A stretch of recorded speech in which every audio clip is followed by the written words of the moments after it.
Assalamualaikum warahmatullahi wabarakatuh. Selamat Siang. datang lagi, selamat siang. Selamat datang lagi teman-teman di video Silvi and Sigit on Vlog. Kali ini kita masih dengan topik kesehatan. Dengan latar belakang kita tahu bahwa kejadian demam itu sangat banyak ya. Kejadian demam itu sangat banyak, maka kali ini kita akan bawa topik terkait obat alami demam. Iya, benar. Obat alami demam gitu. Jadi apa itu? Pertanyaan pertama, apa itu demam? Demam itu adalah sebuah respon tubuh terhadap terjadinya masuknya zat-zat pirogen namanya. Pirogen. Pirogen itu ada pirogen endogenus yang berasal dari dalam tubuh, ada juga pirogen eksogenus atau berasal dari luar tubuh. Nah, kali ini pirogen yang eksogenus itu contohnya adalah bakteri, virus, parasit, jamur gitu. Kita biasanya fokus pada zat pirogen yang berasal dari luar tubuh gitu. Atau zat infeksius lah. Nah, demam ini terjadi saat suatu zat pirogen eksogenus tadi yang dari luar tubuh masuk ke dalam tubuh, itu dia akan mengaktifkan yang namanya sitokin, sel-sel imun kita itu akan mengeluarkan zat yang namanya sitokin. Suatu zat kecil di dalam tubuh yang gunanya untuk komunikasi sel. Jadi sitokin akan menginstruksikan tubuh untuk mengeluarkan yang namanya zat prostaglandin. Nah, prostaglandin inilah yang akan menginstruksikan hipotalamus, suatu bagian di otak kita, untuk menaikkan suhu tubuh. Oh, berarti memang tubuh kita yang suruh temperatur itu naik? Iya, jadi karena berarti butuh instruksi dari instruksi dari prostaglandin. Sebenarnya jadi demam itu seperti itu gitu. Demam itu naiknya suhu tubuh ya? Iya. Dan itu ternyata dibutuhkan oleh tubuh ya? Dalam respon terhadap zat pirogen dari luar tadi. Oh, baik. Jadi pertanyaan berikutnya, berarti demam itu baik atau enggak? Demam itu baik. Jadi demam itu baik karena dia meningkatkan suhu tubuh, sehingga harapannya bakteri atau virus atau zat pirogen itu bisa segera menghilang. Prosesnya gini, jadi ceritanya ketika tubuh itu dalam kondisi stres ya. Nah, kondisi panas, demam itu adalah kondisi yang dianggap tubuh itu stres. Itu sel-sel kita tuh mengeluarkan namanya protein HSP, heat shock protein. Dari namanya aja heat shock kan. Jadi sel-sel itu gimana caranya nih supaya kita tetap kerja, tapi karena kondisinya stres, jadi kemungkinan produksi protein di dalam sel itu terganggu gitu. Pada saat demam. Fungsinya pada saat demam. Nah, itu sebabnya dia mengeluarkan yang namanya heat shock protein. Shock protein tadi itu ternyata selain menormalkan fungsi sel supaya tetap bekerja secara normal dalam kondisi tubuh yang dalam keadaan stres atau demam, contohnya demam, itu dia juga bermanfaat itu untuk mengarahkan sel limfosit, salah satu jenis sel darah putih, Jadi kan sel darah putih itu jumlahnya beberapa ya. Nah, limfosit itu salah satunya, mengarahkan limfosit untuk menuju tempat infeksi. Oh, baik. Jadi dia sebagai penunjuk arahnya lah, kamu lihat sini gitu loh. Dan hubungan itu dengan panas? Nah, karena heat shock protein itu bisa keluar kalau ada kondisi stres. Itu ceritanya. Jadi demam itu adalah suatu kondisi yang baik. Cuman ketika berlebihan tentu tidak membuat pasien nyaman. Nah, makanya diberikan obat penurun panas. Oh, baik. Maaf ya Mbak Silvi, aku coba menggunakan logika ya, karena aku bukan orang kesehatan. Jadi ada penjelasan Mbak Silvi tadi itu, ketika ada sesuatu yang tidak berkenan masuk ke dalam tubuh kita, yang menyerang tubuh kita gitu ya, infeksi tadi itu, maka tubuh butuh untuk mengeluarkan benda tersebut. Iya, benar. Dengan cara menaikkan temperatur tubuh agar kondisi stres tadi terbaca oleh semua protein tubuh kita, sel-sel kita. Sel-sel tubuh kita. Sehingga menciptakan kondisi yang Mbak Silvi bilang tadi itu ya. Oke.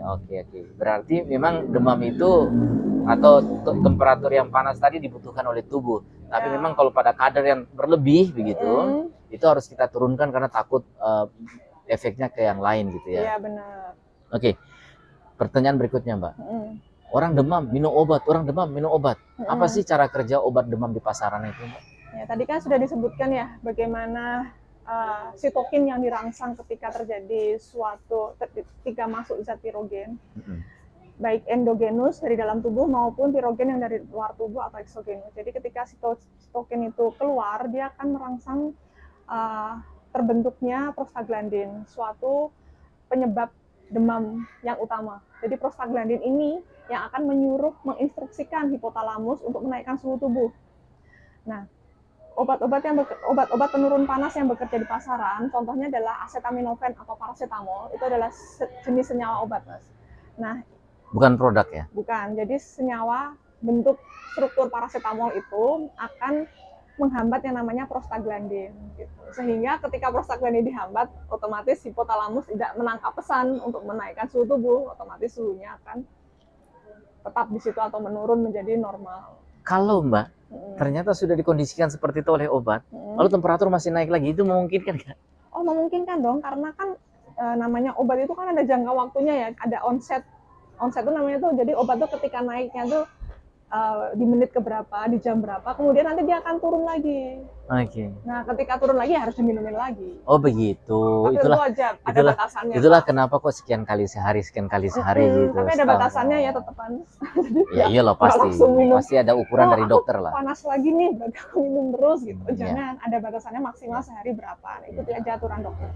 Aturan dokter, atau kalau nggak salah waktu kita di apotek gitu, mereka bilang sekian kali sehari, sekian itu memang wajib kita ikut. Maksudnya harus kita ikuti karena bapak-bapak Pak dokter, Bu dokter yang apoteker itu betul-betul orang yang tahu pasti terkait obat ini gitu kan. Jadi kita harus ikuti gitu. Oke, yang ini tadi yang di pasaran ya Mbak ya. Kalau aku kepengennya minum obat penurun demam yang alami itu Mbak. Itu bagaimana Mbak? Obat alami penurun demam itu apa? Nah, jadi obat alami penurun demam itu memang ada beberapa gitu. Tapi yang jamak ditemukan di Indonesia itu adalah jahe. Jahe. Jadi sudah ada penelitiannya. Jahe kacang. Bahwa jahe itu ternyata menekan prostaglandin. Sorry, bukan jahe kacang, jahe maksudnya. Sorry. Jadi ternyata prostaglandin itu dapat ditekan oleh kehadiran jahe. Oh, gitu. Prostaglandin yang menyebabkan temperatur naik tadi itu. Itu ditekan sama jahe. Iya, sama seperti cara kerja paracetamol tadi. Sama seperti cara kerja obat di pasaran tadi, paracetamol. Jadi selain jahe. Penelitiannya. Jadi yang saya temuin baru jahe aja gitu. Mungkin nanti teman-teman bisa bantuin mencari. Insya Allah banyak lah, nanti kita sama-sama. Insya Allah banyak. Cuman yang sebagai contohnya tuh jahe aja dulu. Kalau cara pembuatan jahe itu agar bisa dipakai, cara pembuatannya sama kalau bisa dosisnya biar kita tahu. Ya, jadi kan udah tahu nih cara kerja panas itu seperti apa, manfaat panas tuh ternyata baik gitu. Baik buat jadi tubuh. Harapannya kita itu dapat menggunakan obat panas secara lebih bijaksana gitu. Atau ketika kita ke dokter itu memang sudah bagus ya. Dokter pasti akan memberikan nasihat-nasihat terkait obat penurun panas ini gitu. Jadi dokter tuh nggak selalu gitu memberikan obat penurun panas karena beliau juga tahu bahwa panas itu tuh hal baik gitu. Nah, biasanya dokter memberikan obat panas ketika sudah melakukan asesmen, jadi sudah melakukan peninjauan mengenai risiko, kemudian usia pasien, kemudian tingkat alergi, lalu ada tidak riwayat sakit saluran pencernaan atau lambung gitu, baru akan diresepkan obat penurun panas. Jadi ketika dokter memutuskan tidak memberikan resep obat panas, makanya dilakukan biasanya sarannya adalah seperti sebelum ke obat ya ini, sebelum ke obat, pasti dokter akan menyarankan kompres dengan air hangat untuk membantu tubuh mencapai suhunya tadi.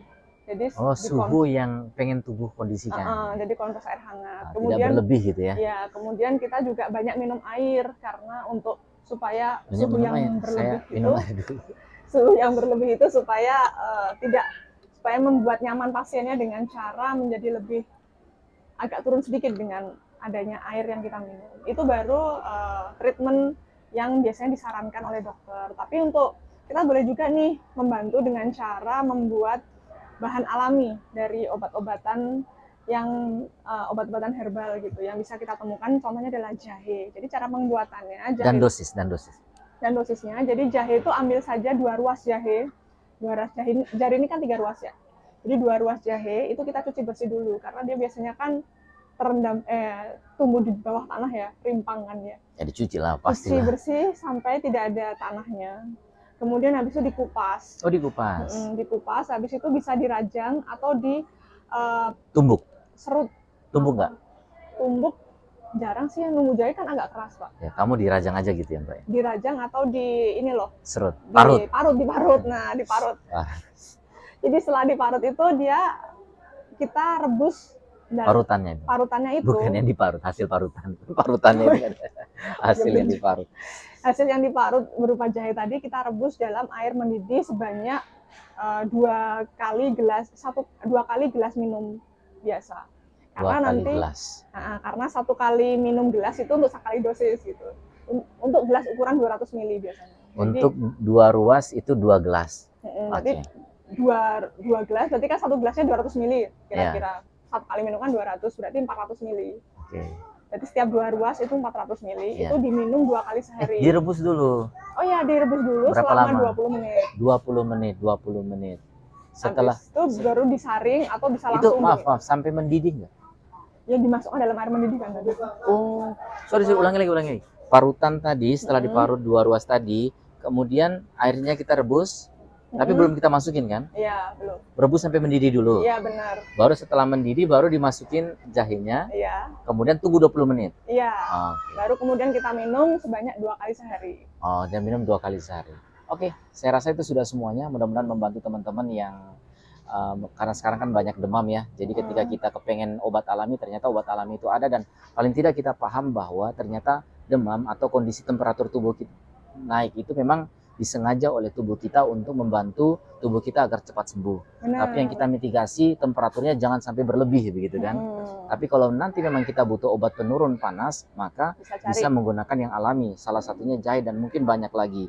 Dan cara membuat obat alami dengan jahe itu adalah diparut 2 ruas jari tadi dengan air 2 gelas. Kemudian airnya dipanaskan dulu sampai mendidih, baru ditaruh jahenya. Kemudian ditunggu sampai 20 menit, lalu minumnya 2 kali ya. Sehari 2 kali. Sehari 2 kali. Pagi, sehari 2 kali. Ya, pagi sama malam. Oke, terima kasih banyak Mbak Sylvie untuk video ini. Semoga membantu kita semuanya. Dan yang paling penting semoga teman-teman semuanya dan keluarga sehat dan kita juga sehat semuanya. Sampai jumpa di video berikutnya. Assalamualaikum warahmatullahi wabarakatuh.